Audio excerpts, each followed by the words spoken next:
Everybody remembers Le Mans 66, the legend of Enzo snubbing Ford at the 11th hour in an attempted buyout, the subsequent decision to humiliate them at the most famous endurance race of all, the plucky little giant global corporation taking on the might of a tiny little race team from Italy and scoring that historic 1-2-3 at Le Mans.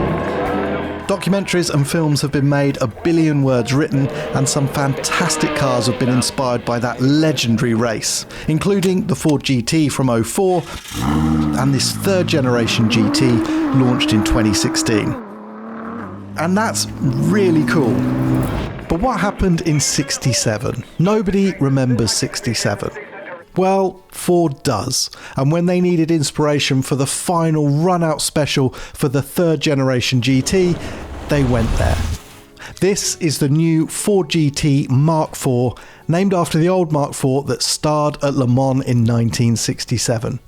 That car, often referred to as the J car as it adhered to FIA Appendix J rules, was a ground-up reinvention of the GT40. Lighter, more aerodynamically efficient, and with a new aluminium honeycomb chassis with bonded and riveted panels, it was conceptually a big leap on from the earlier cars and won Le Mans by 4 clear laps. The new Mark IV follows the same path. It's a track-only, long-tail, 800 horsepower monster, and today, well, it's all ours. Just as soon as Scott Maxwell, a class winner at Le Mans himself, tells me how it works. So that's your engage clutch button. So when you start it, you hit your crank. No clutch pedal, your just foot's on the brake. Okay. Hit the yellow button. Yep. And then just drive away. So until you hit the pit lane limiter at whatever that is, 30K, 35K, the clutch will slip. So this is your master switch. Map, it controls your 3 engine modes. Yep. Map 1's around 500. Yep. 2's 600. And I believe 3 is around 800. 800. So it's a big difference, especially the last jump. Yeah. The most comfortable around Calabogie, because it's tight, is map 2. Okay. But you might want to play. But I would start in map 1 for a couple laps until you're comfortable with the power. Yeah. It'll feel actually underpowered for the amount of grip it has. Yeah. But that's a good way to learn. TC, I've got set at 6 at now. It's very easy adjustment, so you can play with that right now. Okay, so the higher you go, the more assistance you have. So I would say 6 is probably a good number. Not like 8, 9 is almost rain-like, and 1, 2 is when there's a lot of grip. You're on a good tire. Just now I was running 3. Okay, just to give you some relevance. Okay. But when I'm on a cold tire, I'll start at 5 or 6. It's fair to say there is much to learn, but the good news for me is there's no clutch to worry about, the gearbox will do auto upshifts, there's traction control and ABS for the carbon brake setup. I can play with the sharpness and aggression of the damper settings too. Okay, cool. Well, this is it.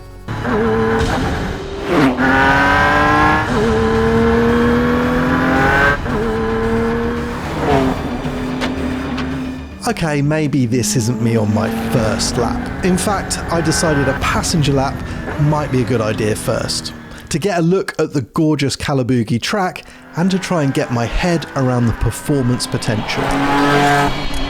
Although I know I'm not going to even touch the potential of this car really. I want to see what that potential is before I get in it. Here is map 2. This is 700 odd horsepower.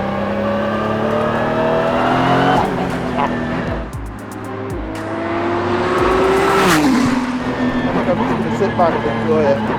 And I do. No fear, just joy. The Mark IV feels so benign in Scott's hands, despite the extreme performance and the noise and vibration.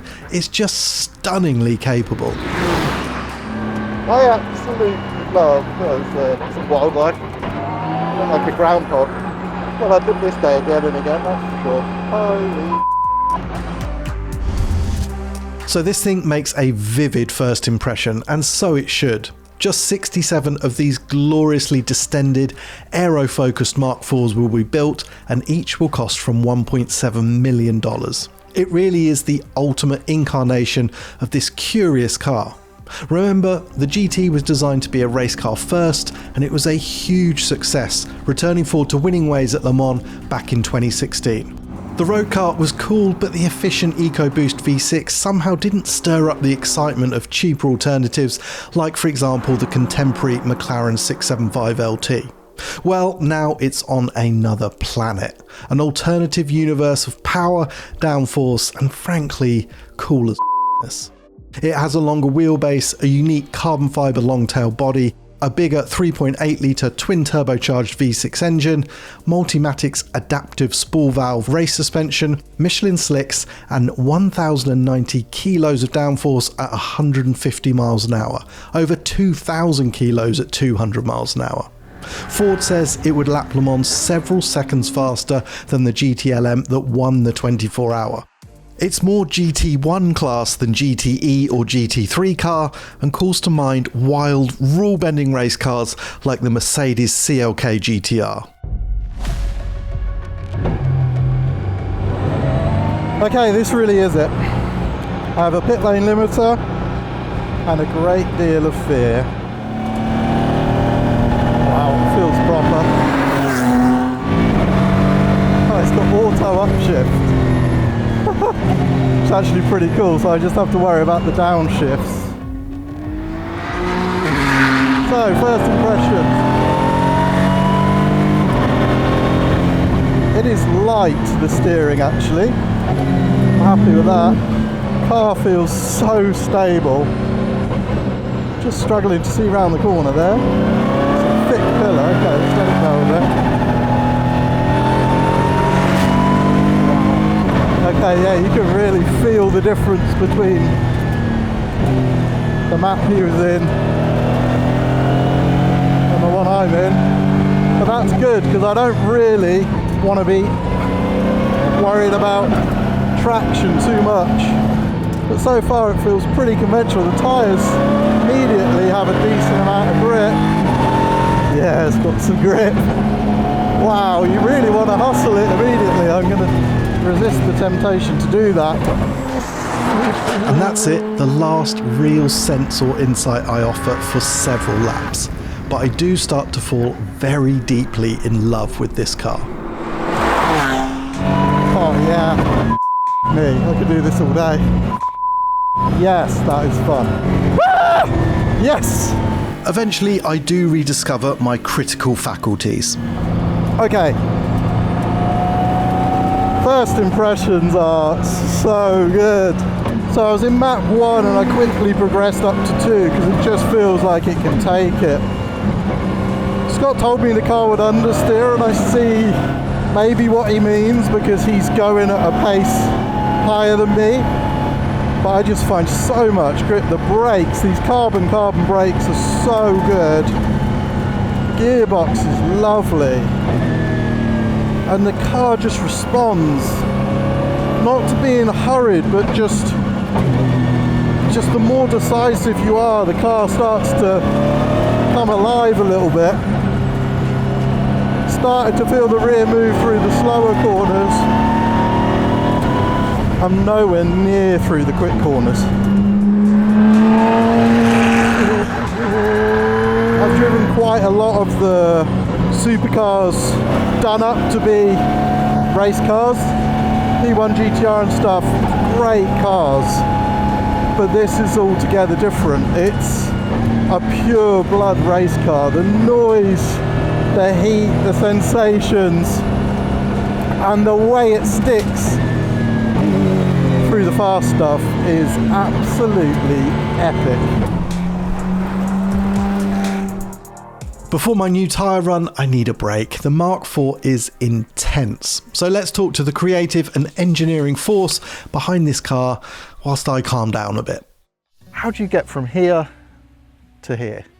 Well, first of all, I say via the Mark II. Yes, of course. Because there's this car, the road car, and then we did a track day version of it called Mark II, which was really this car with 50 more horsepower, more aero, big wing, but basically the same car, different brake, slick tires, and we went, wow, that's really good. And Sean and I and Tom, we're not done. This isn't the ultimate. That's not the ultimate version of GT. GT had so much to offer, but we felt that we owed the car, the GT, that final swan song, this thing. Okay, so you decide to take that big leap. Yep. What technology, what chassis, what brakes, etc. have taken that leap? The chassis made the leap. Like Okay. the tub, the carbon tub that we created at the beginning of this whole thing, which is a unique architecture, a different way of making one. They both got carbon brakes, but these are, that's carbon ceramic, that's carbon. They're real, yeah.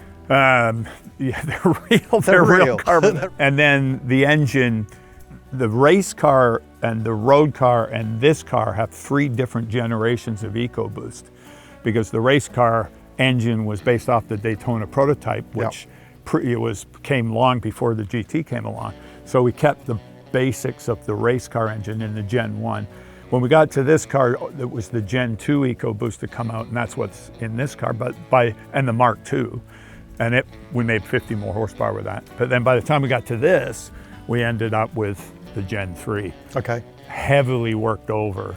And not only is it the new engine, but it's 3.8 litres. Yeah, it's 3.8 litre version. Yeah, it's been stroked and bored, and big turbos. And so on Mark II, we just spun the production turbos harder. These are new turbos, new intercooling, new everything. New everything. And all big aero. It's a doubling of aero every time you and go basically the only restriction on aero was the load the tyres would take. On the Mark II, it was the what we call the customer Michelin slick. This is the proper, this is the proper The real race, deal. The real deal. The real deal. Yeah. Okay, so basically everything changes, but the core of it is still a Ford GT. Yeah. It's just everything has Yeah. increased to a huge level, Yeah. and actually beyond even the GTE car in terms of performance. Take the skill level that you guys have and what Scott has. Now you're going to make way faster lap time than a GTE in this thing. Larry is a motorsport legend, and that might be the longest he's ever gone without swearing since he learned to talk. He and this car are absolutely forged in the highest level of motorsport. Multimatic, who are technical partners for Ford on this project, also make dampers for F1 cars. They build GT3 Mustangs, the AMR Pro Valkyrie, the AMG1 hypercar. They just know. And the Mark IV is the real deal in every sense. So let's have one last go. Okay, they put me on brand new stickers, which means I need to be really cautious to start with. But then means I should get to experience the Mark IV at its best. Yeah, a bit of understeer with a new tyre.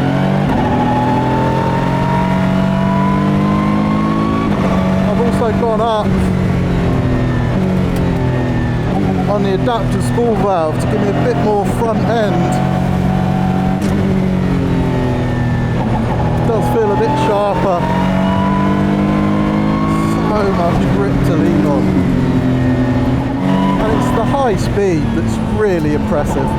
The way you can just get stuck into the car, just hang it in the quick corners. The hardest thing is to be patient in the slow corners, and I imagine that's where a lot of where the lap time would be, because it's still 1,250 kilos of car. You've still got to be patient, but in the quick corners with the aero, patience not really required, just balls really, and a bit of calmness on the steering wheel. I love the auto upshift. I didn't think I'd like that. Brilliant. You can just brake so late. Actually braking too early. I feel like you're taking liberties with it, but you're not really. Just hang it in. Oh yes. What a feeling. Just a bit too quick into there. Traction control just helping me when I'm clumsy. Haven't even hit map 3. Oh, there's map 3, there's the power. Woo-hoo-hoo-hoo. The Mark IV on new slicks on an empty, flowing, old-school racetrack is pure fantasy. There are no weak links, the carbon-carbon brakes are shockingly good, the low-speed accuracy is incredible, and then as the aero starts to work, the sensation that the car is operating in a different zone to normal cars, even normal hypercars, is an intense and rewarding thrill. I'm suddenly dreaming of Silverstone or Spa to feel that high cornering load squeeze at an even more elevated pace. Plus the engine has such attitude. What a thing. Lovely clean steering response. Phenomenal brakes. An outrageous amount of power, and this engine, which can feel a bit too anemic in the road car really, has found its anger in this thing. It is a feast. And it rips. And just like that, it's over. My body is aching, my mind racing, and the Mark IV has me completely. I adore this car from top to toe, front to back. It's just a mighty, mighty thing and a vivid, super-powered experience. So authentic, so hardcore, so utterly beautiful. It carries the big banger, badass Mark IV name with total conviction, and it made me feel like a hero. I will never forget this car. Thank you, Ford, thank you, Multimatic, and thank you, Larry. Oh, I'm super impressed. Like the fact that you haven't been here before, and we stuck you in that thing. We're impressed. Okay, I'm available for Le Mans, bronze driver. Are you bronze? Are you bronze? I can be a bronze, yeah.